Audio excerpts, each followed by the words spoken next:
ァインダーに全神経を集中させて被写体をフィルムに描いていきます。これまでに回したフィルムは実に35万フィート。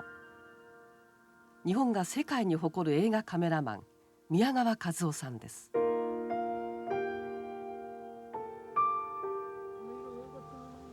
宮川さんは今年85歳になりました。これまでコンビを組んだ監督は黒澤明、溝口健二、市川崑をはじめ日本を代表する映画監督ばかりで、その数は42人。撮影した劇映画は合計134本にも上ります。昭和25年に作られた映画「羅生門」のセットの額は今も宮川さんの自宅に大切に保存されています。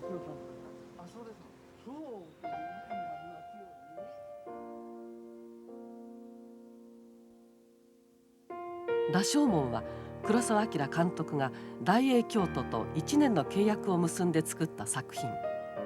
黒澤監督はこの映画で初めて宮川さんとコンビを組みました。大英って言ったら宮川さんですわね、キャメラで。当然宮川君とも仕事したかったしね、羅生門撮る楽しみの一つはやっぱり宮川君と仕事をすることですよね。僕自体ああ食ったもんだけど黒沢思いもしなかったしね、本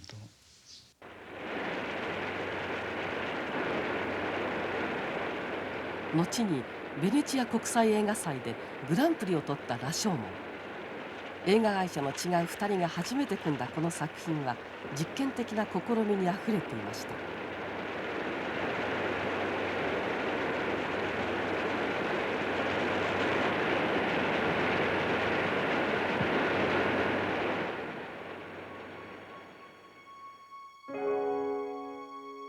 羅生門のカット尻と書かれたフィルム缶です。宮川さんの自宅には134本の映画のカット尻が全て残されています。カット尻とは撮影済みのネガフィルムの断片でテストピースとも言います。カメラマンがフィルムの現像の具合を見るために残すもので、このテストピースを頼りに照明やレンズの絞りの具合を決めました。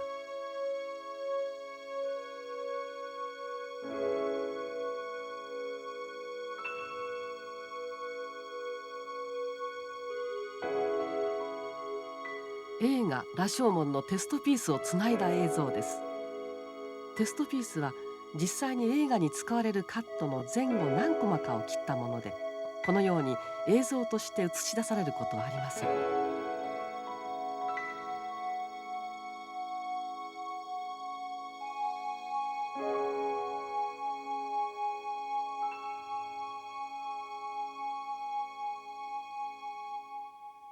テストピースに映っていた黒澤監督当時42歳。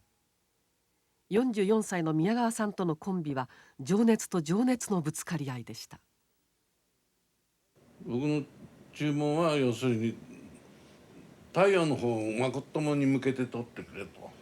で中には太陽を狙ったカットもあるからって、当時初めてなんですよ。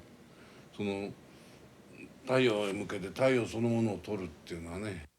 僕自体のなんか絵のつかみ方とかなんとかとはやっぱり見極められたんだと思うけどね。黙って何も言わないんだもん。向こうはあれだとか何も言わないの。お芝居するだって言って、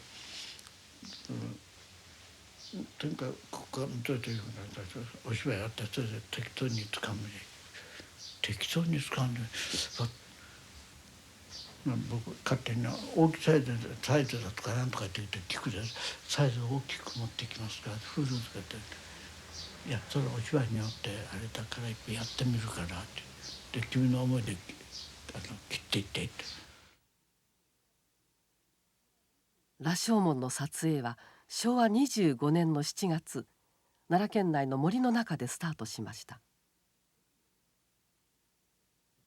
ロケの初日、木こりが深い森へ入っていくシーンを撮影するために長い移動用レールが用意されました。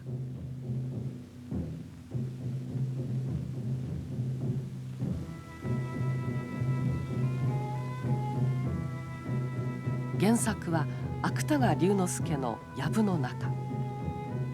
森の中で一人の侍が殺されますが、それをめぐって当事者は自分の都合のいいように証言します。真相は原作の題名通り藪の中です。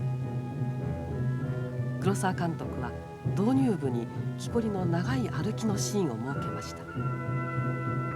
木こりの分け入る森の深さはこの物語の奥深さも暗示しています。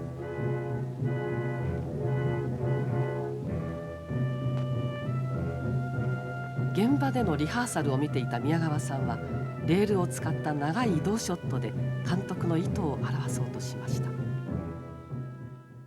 レール一本しかないんだけど、それをこう最初はロングからずっと来て、キャメラのレールの一番初めのとこでこうチークを当たってくると、それでつけて横移動でそう半身で掴んでずっとこっち来てて、横側で持ってきて、それで今度これ向こう行って遠く行ってまた7分ぐらいになってこうまでこれずっとつけ回して。ワンカットの中で木こりの姿はロングからアップ、右側から左側、そして後ろ姿へと捉えられていきます。このシーンは移動するカメラのレールの上をさらに木こりがまたぐことで撮影が可能になりました。ロケの初日、意表をつく撮影方法で宮川さんは黒澤監督を驚かせました。最初のそこの青くてあれでこの野郎なんかやると思ったんだろうけど、森の中の移動が最初に面白かったと思って、面白かったらしいね。えらいご機嫌でその夜大変な大騒ぎになったんやけどね。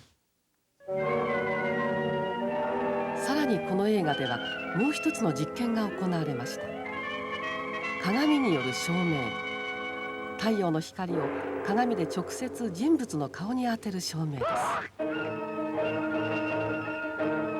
森の中相当暗い部分があるわけですよね。だからそれを全部鏡を使ったんですよね。鏡をこう日の当たってるとこからもこういろいろにこうつないで持ってきてです。これの使い方が実に斬新だったし、面白い効果が出てますね。これは宮川君ですよ。その鏡使いましょうって言ったのは。普通野外の照明には銀紙を貼った反射板が使われますが、宮川さんはテストピースで判断しながら鏡による照明を行いました。衣装部から借りてきた大きな姿見です。これはとっても僕は有効だったね。まともにきつく当たりすぎてあれだったのと、前の方に枝を細かな枝かなんかふわっとこうやればボケるっていう鏡が効果で、鏡森の中で僕は光として成功してたのなんだってやっぱり鏡だな。衣装部にある鏡を無理言って2台持って撮影者のこと構っちゃいない。